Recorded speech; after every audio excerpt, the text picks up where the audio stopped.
One of the world's largest motor shows has kicked off in New Delhi, with Prime Minister Narendra Modi saying India's automotive industry is, quote, future ready. The cheapest electric car in the world just exposed the industry's biggest lie. It is made in India, and it costs $2,099 United States dollars and still delivers the essentials you need. Compare that to $55,000 for the global average, and you will see why the industry is shaking.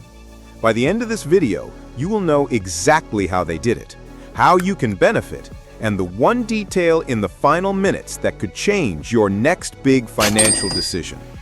From overlooked market to industry flashpoint. For years, India's role in the global electric vehicle market had been peripheral, its output overshadowed by the dominance of China and the technological spectacle of the United States. Yet on the ground, change was unfolding in quiet but decisive ways. Inside compact dealership showrooms in Pune and Jaipur, workers described a surge in interest, not just for scooters and three-wheelers, but for smaller electric cars suited to congested streets. Mechanics who once worked exclusively on petrol engines were retraining for battery maintenance. Dealers who had struggled to convince customers about electric vehicles now faced waiting lists. India's domestic electric vehicle sales growth rate has become the fastest in the world, surpassing 25% annually. While the United States and China still control the majority of total sales volume, India's trajectory is unmistakable. The transition from two-wheelers to four-wheelers has been particularly striking. In certain metro areas, compact electric cars have begun outselling small petrol hatchbacks. Urban congestion and fuel prices have made micromobility solutions a necessity, and this has reshaped demand patterns in a way few predicted. This transformation has turned India from an overlooked market into a potential flashpoint for the entire industry. Across the ocean, rivals were watching. The moment India outpaced the Titans. This was not just about cars anymore, it was about survival. For students commuting across sprawling cities, for gig economy couriers racing against delivery deadlines, and for retirees seeking a low-maintenance way to stay mobile, the Yakuza Mini EV represented a level of independence that had been out of reach. It was not simply a vehicle, it was a solution to daily challenges that larger, more expensive models could never address. Consider the numbers. Tesla's Model 3 in its most basic configuration starts around 40,000 United States dollars. BYD's Dolphin, one of China's more affordable exports, sits near 20,000 United States dollars. In India, even the most budget-friendly internal combustion cars cost upward of 6,000 United States dollars once taxes and fees are applied. Against this backdrop, a 2,099 United States dollar electric vehicle is not a mild undercutting. It is an industry-level shockwave. This price point does more than attract buyers. It forces competitors into a dilemma. To match it, established automakers would need to dismantle existing production models, reduce feature sets, and possibly abandon decades of marketing focused on luxury and performance. The Yakuza Mini EV has made it clear that the real battle ahead is not about horsepower or range records. It's about who can redefine value. The consequences would ripple across continents. Disruption without the noise. In just 24 hours, everything changed. While global automakers stage elaborate unveilings with celebrity endorsements, choreographed lighting, and multi-million-dollar launch events, the Yakuza Mini EV emerged quietly, almost modestly. There was no laser show, no orchestrated live stream viewed by millions. Only a simple reveal in a regional showroom, attended by local press and potential customers who could actually afford the product being unveiled. This approach did just save money, yet underlined the company's priorities. Marketing budgets in the electric vehicle sector can exceed $100 million for a single global launch campaign. By contrast, Yakuza Auto relied on word of mouth, grassroots demonstrations, and organic social media coverage. Within days, international journalists were requesting test drives and industry analysts were running cost comparisons. Minimalism proved to be more than a design philosophy. It was a market disruption strategy. By stripping away unnecessary spectacle, the company kept its focus firmly on accessibility and function, aligning its image with the values of its target customers.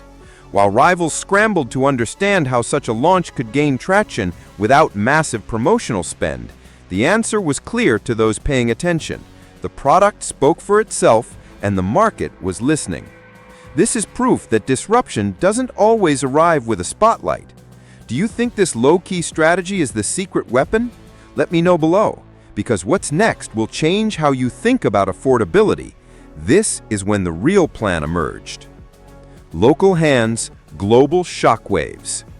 When does innovation become destruction? For the engineers assembling the Yakuza Mini EV, the answer lies in a simple truth. Innovation that undermines bloated industry norms can dismantle decades of entrenched profit structures. In the hum of factory floors across Gujarat and Tamil Nadu, precision tools meet the steady hands of skilled technicians who have been trained to deliver consistent quality without reliance on expensive foreign inputs. Every seam welded, every circuit board soldered happens within the borders of India. By sourcing and assembling entirely within the country, the company sidesteps import duties that can add several thousand United States dollars to the cost of foreign-built electric vehicles. Where other automakers pay heavily for shipping, warehousing, and customs clearances, Yakuza Auto keeps its supply lines short and costs predictable. The difference in labor costs is equally transformative. While a line worker in Germany or the United States may cost the equivalent of 50 United States dollars per hour, Indian wages, paired with lower living costs, allow for fair pay at a fraction of that amount, without sacrificing expertise. Every saving is deliberate. Materials are purchased locally, steel is milled domestically, and batteries are assembled in regional plants. Nothing travels farther than it has to, and every rupee saved is invested into keeping the car affordable for its intended buyers. Instead of eroding safety or utility, this localization has allowed engineers to maintain crash standards, ensure reliable performance, and still produce a car priced within reach of ordinary families. This approach was not just a manufacturing decision, it was a calculated statement about the future of the automotive industry. While executives debated international strategies in glass-walled boardrooms, something entirely different was happening far from the spotlight. Meanwhile, on the factory floor, the next wave of affordability was taking shape in the hands of workers who understood that they were building more than a car. They were building a new standard. The art of stripping down without selling out. The middle class was not just squeezed, it was targeted. For decades, car buyers have been pushed toward feature-heavy vehicles whose add-ons quietly inflated prices far beyond their core value. When customers stepped into showrooms to see the Yakuza Mini electric vehicle, they expected stripped interiors and missing essentials. What they found instead was a car that offered precisely what they needed without the unnecessary flourishes that manufacturers had convinced consumers to pay for. A detailed analysis of feature costs exposed the financial burden of excess. Industry averages show that infotainment systems in many modern electric vehicles can consume up to 5% of a car's total manufacturing budget. Autonomous driving hardware, often unused in congested urban settings, can demand another 10%. Oversized battery packs capable of 300 miles or more account for as much as 40% of total cost. Yet most urban drivers rarely travel more than a couple of dozen miles in a day. By removing these high-cost, low-utility features, Yakuza Auto reshaped the affordability equation. The result was a car that still offered air conditioning, adequate cabin space, dependable safety measures, and a driving range aligned with daily commuting needs. It was not bare bones, it was purposeful. Customers realized that they had been paying for bells and whistles they neither wanted nor used. The company's decision to focus on function over flash became a cornerstone of its brand identity. In neighborhood conversations, the word practical replaced cheap, signaling a shift in perception. As these cars began rolling out of dealerships, the simplified feature set didn't feel like a compromise. It felt like a return to sanity. Deep within the supply chain, other choices were being made that would push this practicality even further. The micro-component revolution. Behind closed doors, everything was different. Instead of designing a vehicle to meet the needs of international markets obsessed with speed and excess range, Yakuza Auto's engineers asked a different question. What does the average Indian urban driver actually require? The answer pointed to smaller motors, lighter battery packs, and a complete rethinking of component size. In the design lab, engineers tested motors compact enough to be lifted by a single person, yet powerful enough to navigate congested streets. Battery modules were engineered for ranges of roughly 100 to 150 kilometers, a sweet spot that reduced weight, cost, and charging times while still meeting the demands of everyday life. The energy efficiency gains were substantial. Smaller motors consumed nearly 40% less energy per kilometer than those in mid-sized global EV models. This had a cascade of benefits. Maintenance costs were forecast to be less than half of comparable imported electric vehicles thanks to fewer moving parts and simpler component designs. The lighter build also meant reduced wear on tires and suspension, translating into longer service intervals. Charging requirements were modest enough that a basic household socket could fully recharge the car overnight, sidestepping the need for expensive charging infrastructure. In the context of India's often unpredictable urban infrastructure, crowded streets, power fluctuations, and limited parking, this tailoring of performance to reality was revolutionary. It proved that engineering brilliance was not about pushing technical limits for prestige, but about aligning capabilities with real-world needs. This thinking began to influence suppliers and manufacturing partners across the network. The consequences would ripple across continents, but their origins could be traced to something smaller and more distributed. Decentralization as a secret weapon. What if the biggest threat was not foreign competition, but domestic betrayal? In the traditional automotive model, concentrating production in a single megafactory can create a dangerous vulnerability. A labor dispute, a natural disaster, or a supply interruption can halt output entirely. Yakuza Auto avoided this trap by creating a network of regional workshops, each responsible for a small part of the whole. In Maharashtra, a workshop focused exclusively on producing steering assemblies. In Karnataka, another crafted lightweight aluminum frames. In Tamil Nadu, battery assembly plants worked side by side with local electronic suppliers. Each facility was small enough to adapt quickly, yet specialized enough to maintain high quality. The benefits were clear in the data. Time to market was reduced by up to 30% compared to centralized manufacturing models. Components traveled shorter distances between facilities, cutting transportation costs and emissions. Most importantly, production could scale or shift geographically without crippling the entire operation, giving the company a resilience that even the largest global automakers struggle to match. This decentralization also spread economic benefit across multiple regions, generating goodwill and ensuring that no single area had monopoly power over the supply chain. It was a structural decision as much as a strategic one, designed to prevent bottlenecks and maintain bargaining power. The cumulative effect of these choices began to emerge in quarterly performance figures and independent cost assessments. Analysts who once dismissed the car as a niche product found themselves recalculating projections. The numbers revealed something no one expected. Affordability was not a side effect of compromise, but a result of a deliberate and replicable strategy. From city streets to national symbol. The decision didn't just reshape a market, it redefined an identity. In India's busiest intersections, the Yakuza Mini electric vehicle was no longer just a mode of transport. It became a rolling declaration of self-reliance, a visible marker that the country could produce something the rest of the world said was impossible. Parents pointed it out to their children, proud that an Indian creation can outprice and outpace the most recognizable foreign brands. The cultural weight of this car grew rapidly. Owning one was not simply about saving money on fuel, it was about participating in a movement that felt grassroots yet globally significant. The affordability made it accessible to delivery workers, school teachers, retirees, and students, people who had long been priced out of car ownership. Market statistics reinforced this cultural shift. Domestic EV registrations rose at a rate nearly double that of the previous year, with the Yakuza Mini EV leading the surge.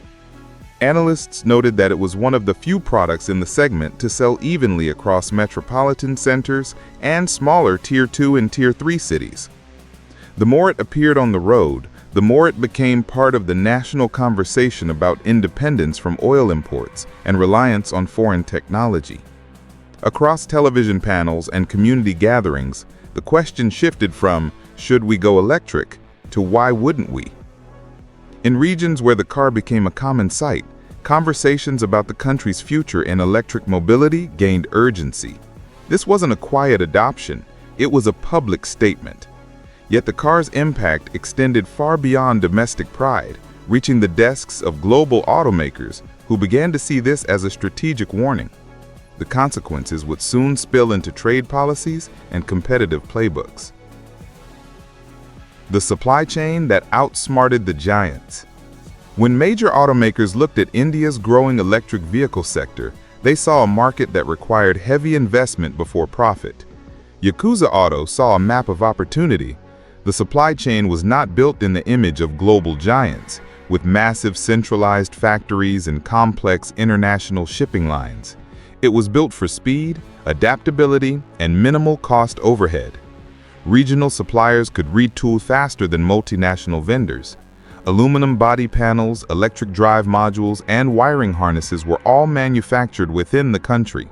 By sourcing 80 to 90% of components locally, Yakuza Auto reduced dependency on volatile foreign markets and shielded itself from currency fluctuations that could destabilize pricing.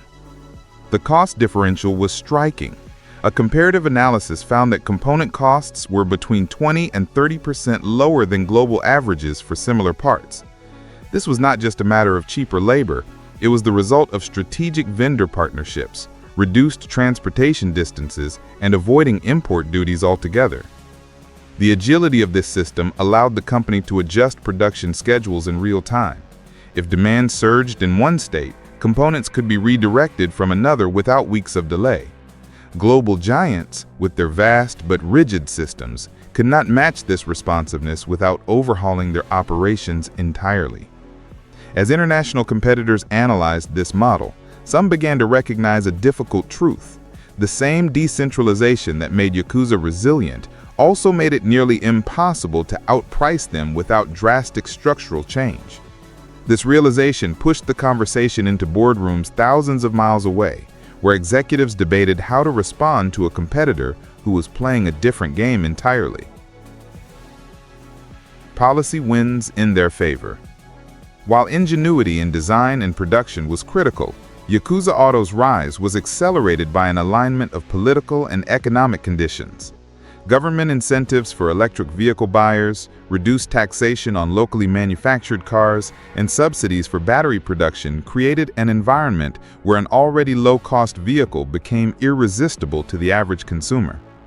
The faster adoption and manufacturing of electric vehicles program channeled funds into building charging infrastructure, while state-level schemes offered additional benefits such as free registration and reduced road taxes for electric models. These measures collectively lowered the barrier to entry for buyers who might otherwise have hesitated. Data from the Ministry of Heavy Industries showed a sharp uptick in electric vehicle registrations in states with the most aggressive incentive programs, suggesting that policy was not just supportive, but transformative. For Yakuza Auto, the timing was perfect. By launching during a period when policymakers were actively looking for success stories to justify further investment, the company positioned itself as the poster child for India's electric mobility ambitions. This political tailwind also influenced perceptions abroad. International observers noted that India had managed to align government policy, manufacturing capability, and consumer demand in a way that more technologically advanced countries had struggled to achieve. That alignment made the Yakuza Mini electric vehicle more than just a product.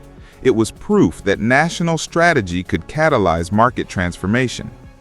As the policies continued to mature, the question for foreign automakers became more urgent. If India could do this with a fraction of the resources, what would stop them from scaling it globally? A quiet storm in global markets. In the early months following its launch, the Yakuza Mini electric vehicle seemed like a local story. Foreign automotive press covered it with mild curiosity. treating it as a novelty for emerging markets.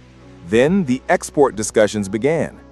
Trade negotiators from parts of Africa, Southeast Asia, and South America expressed interest in importing the car or licensing its design. The appeal was obvious. These regions faced the same challenges India had overcome: high fuel costs, congested cities, and limited charging infrastructure. A vehicle with a low purchase price, modest charging requirements, and minimal maintenance needs was a direct fit. Export feasibility studies revealed that even after shipping and modest import duties, the Yakuza Mini could still undercut the cheapest electric vehicles available in those markets by thousands of United States dollars. This created a new challenge for established automakers, who now faced the possibility of a price war in territories they had long considered secure. As these talks progressed, the mood among global competitors shifted from curiosity to concern. The model's combination of affordability, reliability, and adaptability meant it could penetrate markets previously written off as unprofitable. Industry analysts began warning that ignoring the Yakuza Mini could be a strategic mistake, likening it to the moment when Japanese motorcycles began displacing established American and European brands decades earlier. The quiet storm building in export markets was not just about sales numbers. It was about rewriting the rules of global competition. Exporting the revolution.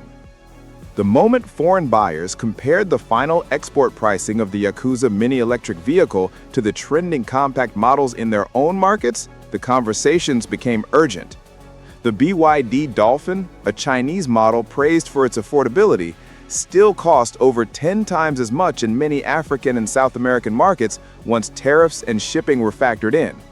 Even the Wuling Hongguang Mini EV, another low-cost contender from China, was designed with dense Chinese city infrastructure in mind, making it less adaptable to rural or mixed-terrain regions abroad. Delegations from African and South American nations began requesting meetings with Yakuza Auto to discuss licensing, bulk orders, and assembly partnerships. For transport ministers in Nairobi or Lima, this was not about prestige. It was about solving urban congestion, lowering fuel import bills, and creating accessible ownership opportunities. The Mini's appeal went beyond its price. It could be serviced in small workshops with basic tools, used in areas without high-speed charging, and modified quickly to suit local conditions. In trade discussions, the flexibility of its design made the biggest impression. Components could be swapped for local equivalents, ground clearance adjusted, and weather-resistant modifications added without costly redesigns. Compared to the rigid manufacturing ecosystems of most global electric vehicles, the Mini's platform offered something much rarer: the chance for countries to make it their own. The global conversation shifted from whether this car would travel abroad to how soon it could arrive. If you want to track how this plays out across continents, make sure you are subscribed so you do not miss the important parts of the story. The sustainability equation. Critics of electric vehicles in developing nations often pointed to their environmental paradox: zero emissions at the point of use, but significant ecological costs in production. Here, the Mini set itself apart from larger trending models like the Tesla Model X or the Mercedes EQS SUV, which carry enormous battery packs and consume vast quantities of rare materials. By using a smaller lithium iron phosphate battery pack, the Mini required far fewer raw materials than most popular long-range models. This reduced not only the carbon footprint of production, but also the environmental cost of eventual recycling. An independent analysis showed that the life cycle emissions per unit were nearly 40% lower than the average emissions of the world's best-selling electric sport utility vehicles. Its manufacturing footprint was further reduced by localized supply chains, eliminating the intercontinental shipping emissions that are baked into most global electric vehicle production. The recyclability of its lightweight body panels and modular battery units meant that a Mini at the end of its service life could be disassembled and repurposed quickly.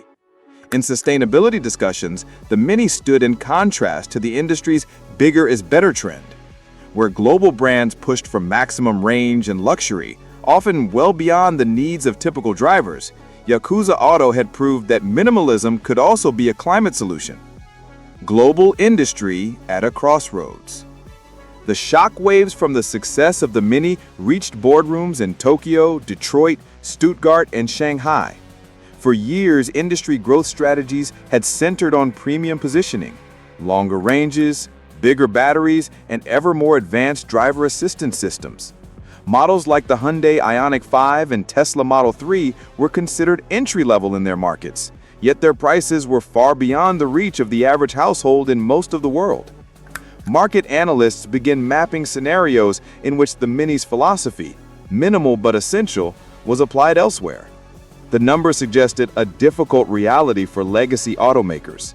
Their profit models relied on high-margin upgrades and mass production of premium components. To compete with the Mini on price, they would need to overhaul manufacturing, supply chains, and even marketing, moving away from decades of aspirational branding. Some companies explored rapid collaborations with budget-focused manufacturers, while others quietly considered licensing Yakuza's platform. The most forward-thinking executives understood that this was not merely a product challenge. It was a strategic threat that questioned the foundation of their business models. The industry's choice was clear: adapt to a leaner, more decentralized model or risk losing an entire tier of the global market. A movement, not just a model. By now, the Yakuza Mini electric vehicle was no longer just an Indian story. It had become a global conversation piece, mentioned alongside and often against the world's most recognized electric vehicles. The symbolism was impossible to ignore. In an era when the likes of Tesla, Mercedes, and Porsche pursued high-performance luxury, the Mini represented the opposite: access, practicality, and a direct response to what most drivers actually needed. Small-town dealerships in Kenya, cooperative taxi services in Peru, and rural delivery operators in Indonesia were exploring ways to integrate the Mini into their fleets. In these regions, the benchmark was not a high-priced electric sedan, but rather the most affordable petrol car or even a motorcycle. Against that measure, the Mini was transformative, offering electric mobility at a lower lifetime cost than many internal combustion engine competitors. For global policymakers, the car demonstrated that electrification could move at a grassroots level rather than waiting for infrastructure and income levels to catch up. It challenged the narrative that sustainable mobility required wealth, proving instead that it required design discipline and cultural empathy. Yakuza Auto now faces the challenge of scaling up without losing its price edge or adaptability. Rivals will try to imitate its stripped-down formula, yet the brand's early lead and grounded philosophy give it a rare advantage. The electric future may still feature industry giants, but they are now playing on a field defined by a humble, workshop-born car. What do you think? Could this be the spark that changes everything? Share your thoughts below.